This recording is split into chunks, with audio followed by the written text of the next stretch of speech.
Hey guys, welcome back. I hope you are having an amazing day. Let's get right into the stories. The first one is a pro-revenge story. I was putting together an interactive online training module at my job, meant to walk existing employees through a new finance process we were rolling out. It had quizzes, sample scenarios to work through, the whole 9 yards. We'd recently gotten this new director of training named Jessica, who seemed to have clawed her way up the corporate ladder by stabbing others in the back.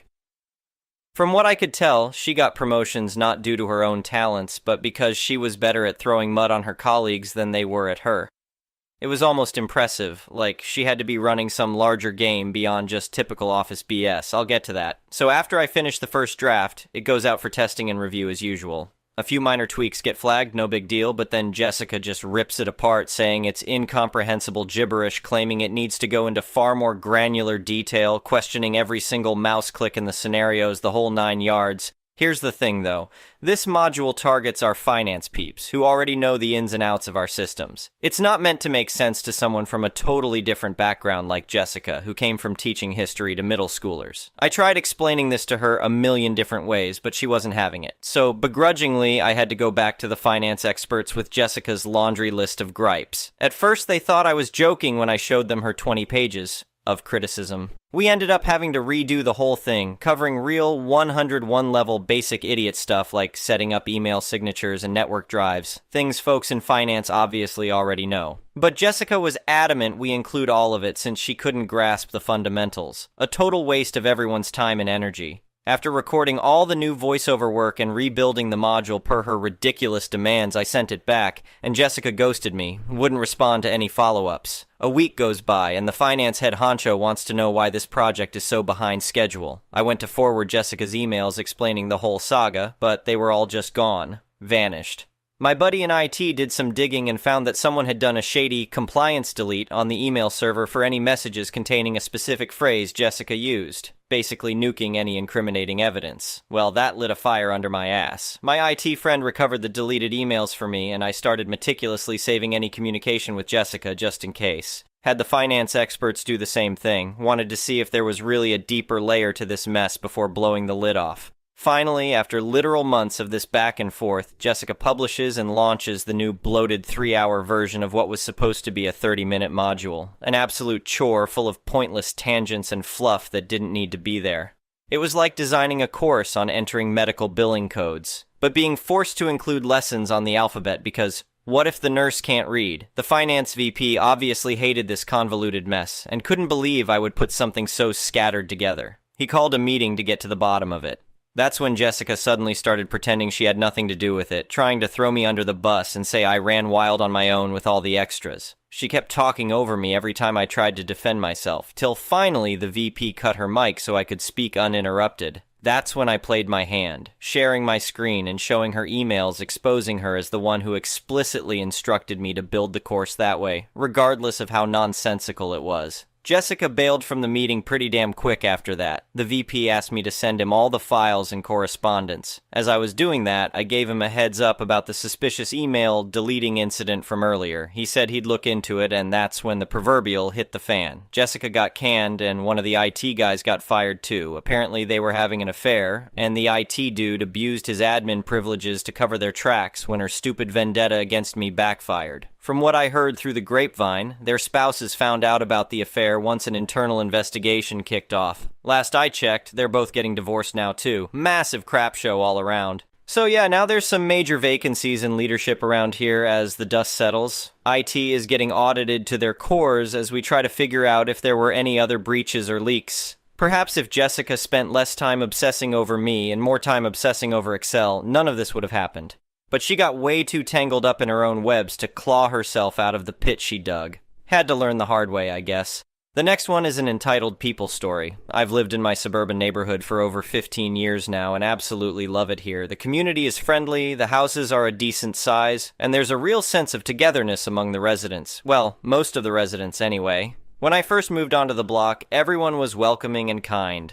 My next-door neighbor Jim even helped me move boxes on that exhausting first day. But a few years ago, Helen, who I not so lovingly refer to as Pool Karen, bought the house across the street. From day one, she rubbed people the wrong way with her arrogance and entitlement. The main source of tension stemmed from the community pool in my backyard. When I purchased the home, the previous owners included shared access to the pool for all the neighbors in the purchase contract. For over a decade, we had a wonderful arrangement where everyone pitched in for maintenance and repairs, and in return could enjoy a refreshing swim whenever they wanted. That is, until Helen came barging into the neighborhood. Despite never contributing a cent, she acted like she was queen of the pool, dictating ridiculous rules and scolding people over the tiniest of perceived slights. Her shrill voice boomed as she demanded people get out of her pool, if they so much as giggled too loudly for her liking. She had zero ownership rights, yet patrolled the area like an overzealous lifeguard. Her intrusiveness and lack of boundaries didn't stop there. Helen seemed to have no understanding of personal property, freely roaming into my backyard whenever she pleased. I'd be out gardening and suddenly catch a glimpse of her lounging on my patio furniture, uninvited and unwanted. When I confronted her, she'd huff and act offended, spewing excuses about just looking for my cat or checking if you got my mail by accident.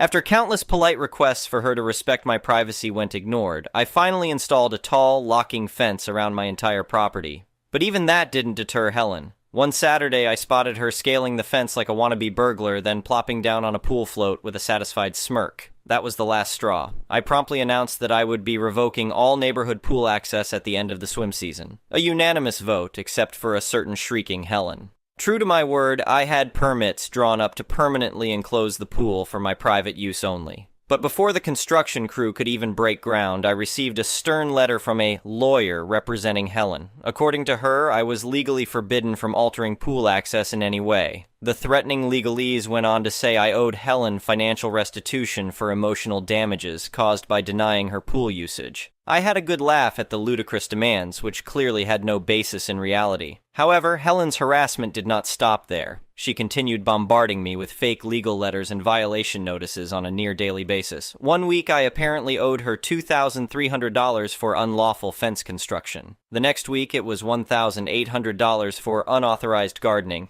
Her accusations and numbers were so absurd I didn't take any of it too seriously at first, but the increasingly unhinged correspondence started to become concerning. The last straw was the day I opened my mailbox to find a bill from Pool Karen to the tune of $5,000 for excessive breathing in her vicinity. The deranged note went on to claim that my very existence was morally and financially damaging. That's when I decided enough was enough. This woman was clearly off her rocker and her harassment needed to end immediately. I got in touch with a lawyer friend who helped me draft a formal cease and desist letter to Helen. I made it absolutely clear that I was the sole owner of the house and pool, and if she continued trespassing or sending fraudulent legal claims, I would take legal action against her. Well, that must have finally knocked some sense into old Helen. Her daily deluge of letters and bills came to an abrupt halt. For a few weeks, things were peaceful and quiet again in the neighborhood. No more shrill rants or wild accusations from Pool Karen. I happily spent my time relaxing by the pool without dealing with her nonsense. But of course, the silence was too good to last. Right after finishing renovations on the newly fenced and gated pool area, I came home one day to find Helen parked in my driveway, screaming profanities and threats. Before I could utter a word, she hurled a thick manila envelope out her car window, narrowly missing my head. As she peeled out with a screech, I looked down to see my name scribbled on the envelope in Helen's angry scrawl. I tentatively opened it to find a notice of lawsuit from none other than Pool Karen herself. She was apparently representing herself in court against me for, get this, inhumane mistreatment of a disabled person by building a fence around the pool. I burst out laughing, reading her demented list of so-called evidence against me. Things like, has failed to provide adequate nutrition and hygiene amenities, and refused access to shelter and living facilities. By this point, Helen's complete detachment from reality was crystal clear. I immediately got my lawyer buddy involved. He assured me her lawsuit was comically frivolous and had no legal grounds whatsoever. However, he helped me draft an airtight counterclaim highlighting her harassment, trespassing, and fraudulent correspondence. I even attached photographs of her scaling the fence for good measure. When the court date finally arrived, I walked in calm and prepared with an organized binder of evidence against Pool Karen. Meanwhile, she showed up empty-handed, only spewing more of her nonsense accusations against me. The judge listened quietly, his eyes widening at just how unhinged and entitled this woman was acting. In the end, the ruling was clear. Helen's claim was deemed legally insane and thrown out completely, and my countersuit highlighting her unacceptable behavior was granted in full. She was ordered to pay all my legal fees, receive a restraining order, and even sentenced to court-mandated therapy for her profound issues. The judge made sure to give her a stern warning that any violation of the restraining order or further harassment would land her in jail. Let's just say Pool Karen wasn't too happy about the verdict. Her face turned beet red and she started ranting at the judge about the injustice and how her rights had been violated. But the bailiff quickly removed her still shrieking form from the courtroom. And just like that, Pool Karen was finally out of my life for good. These days, my backyard oasis remains a peaceful sanctuary free of entitled Karens. The neighborhood muzzled menace now sticks to skulking around her own home after her colossal legal smackdown. And anytime I catch a glimpse of Helen glaring from her window, I just smile and give a friendly wave before diving into my private pool once again. The next one is a petty revenge story. I'm an academic researcher. I won this tech competition last year and started getting hate mail from a startup bro from my country who was probably just jealous because his team hadn't even made it to the finals of the same competition 3 years ago. Just my guess. He was now the CEO of a growing startup.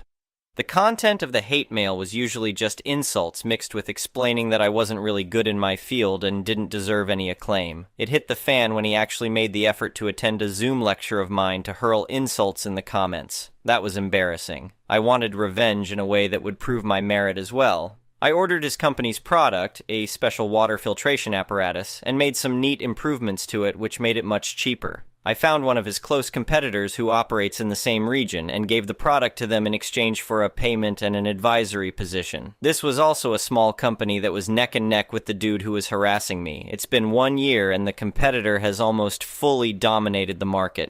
I haven't announced my affiliation with the competitor yet, but I'm about to. I wish I can see his reaction live when he finds out I helped the competitor. The next one is a malicious compliance story. About a decade ago, I worked at a well-known bookstore as a seller of books. For anyone not aware, there were sections/duties that people were assigned to during shifts, and it changed frequently. It wasn't uncommon for shifts or duties to be swapped, relevant later in the story. There had been a recent change in management, and a fresh employee, let's call her Lexa, received a promotion to be an assistant manager, despite having limited experience and quite the undeserved chip on her shoulder. Pretty sure she got the job because of her friendship with the departing AM whose position opened up. She was very much a delegator who spent a lot of time hanging out in the back office. I knew Lexa wasn't liked by a few of the veteran employees for the seemingly undeserved promotion. I was a part-timer going to school, so I wasn't invested in moving up or challenging the store leadership. Didn't make much of a difference to me. She and I got along just fine overall and usually exchanged pleasantries with bits of conversation. Until one day, I showed up to work, clocked in, and saw my department was kids. I hated working in kids as it was a Saturday, super packed. And the person who I relieved was terrible at cleaning up whatever section she was assigned to. I called up Lexa and asked her if I could switch with another bookseller, who liked working in kids, that also just clocked in. Before waiting for an answer, yes, partially my fault, I asked the bookseller if she would be cool switching with me. Lexa, hearing me ask this question, yells over the phone, "No, you were assigned to kids, so go to your section." I replied with a simple, "Okay." I go to my section, and as expected, it's a disaster. Books on the floor, kids running around, toys strewn about. It was exactly what I anticipated. I got right to work on recovering messed up shelves, making stacks of the books to return to their proper locations, and picked up toys/trash. I was a man on a mission. Wouldn't you know it, but apparently there were some shelves and furniture that needed to be moved around. I get a call on my store phone. It's Lexa, and she needs my help with said task. Mind you, there were enough people on the book floor to help if she also left the back office to get it done. Her tone was much different, and she sweetly asked if I can leave kids to go help with the project. Well, kids is a mess. I was diligently working just to keep up with the unrelenting entropy due to the Saturday afternoon crowd. Could I have helped? Sure. Did I have an excuse not to? Sure did. I firmly replied, "Sorry, I'm busy in kids." Nothing more, nothing less.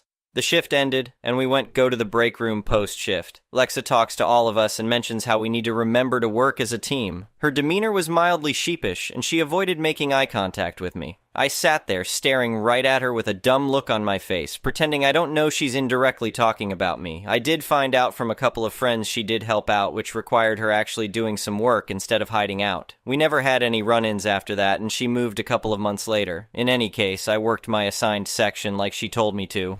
On the bright side, I cleaned up kids and organized it so well that the kids' lead thanked me the next time we worked together. The next one is an entitled people story. 3 years ago, my mom passed away unexpectedly from a medical issue. Since this happened, I have been actively helping my dad as he is elderly and has health issues. Last year, his issues progressed, and I ended up temporarily moving in with him for a year to help out. I had left my job at the time and gave up my apartment.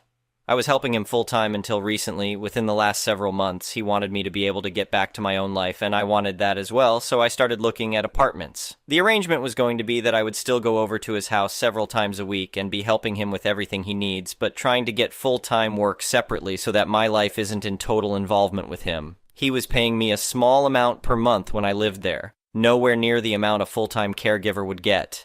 Because I had given up my job and everything to help him, he wanted to help me financially with the move, which I appreciated. So he said he would pay for the first month or two of my new apartment while I am job searching. Last month I moved into a new place I had found. Since then, I still am the one helping him 100% of the time. My sister, 34, lives 20 minutes away, but more times than not prioritizes her friendships, and the last time she helped him was on Christmas. In addition to that, he has a joint bank account that we both have a debit card to that is supposed to be for getting him things like groceries, etc. Obviously, I use it to get him things, but my sister is not currently helping him and has stolen from that account several times. Every time it has happened, she has told him it was accidental and then she'll pay him back, which she still has not. My dad is also a total enabler to her. She is extremely irresponsible about money and puts herself into debt, and even though she's not helping him right now, he gives her many handoffs financially. Recently, she and I got into an argument because she had owed me money from a lunch we went to, and she told me she could not pay me back and that it's not my money anyway. Insinuating it's not my money because my dad is helping me out financially the first month of my move. I was extremely upset by this because I have been helping him full-time and asked for very little in return, and she has stolen from him and thinks it's okay to put any level of blame on me. My dad is still of sound mind. He also has a will that has been made up years ago. I know a lot of people in the last post mentioned me becoming power of attorney. The problem with that is that my dad is still making pretty conscious decisions financially and would not put me in that sort of position where I have that control, even though I am his caregiver health-wise. I believe he has everything legally worked out in case his health gets worse that my sister and I both would be technically making the decisions. A couple of days ago, I spoke to my dad and I very calmly laid everything out and I said, "You are being stolen from. I have tried to tell you this many times, and at the end of the day, there is only so much I can do if you allow for it." He said he is not okay with her doing that, and sounded pretty adamant that he's going to require her to pay him back, and he appreciates me looking out. Exactly 2 days later today, I go over and my dad said that my sister called him, and he is actually going to be paying for her kickboxing class for the year, which I ultimately believe was her way of calling him to ask him for money just in a general sense, needing an excuse like an exercise class that she knew he would front money for. He had a totally different tone today than he had the other day. He sounded like a complete enabler towards her, defending her, when in reality he knows that she continually steals from him. I am at my wit's end and I don't know what to do. I feel like in a way I am enabling by continuing to help him when he is making these decisions that ultimately are wrong and not fair, like we see in real time, the theft happening and him continuing to hand her money knowing it's happening. I feel burnt out. Obviously, since my move a couple weeks ago, I have been actively looking for a job and trying to distance myself from all of this.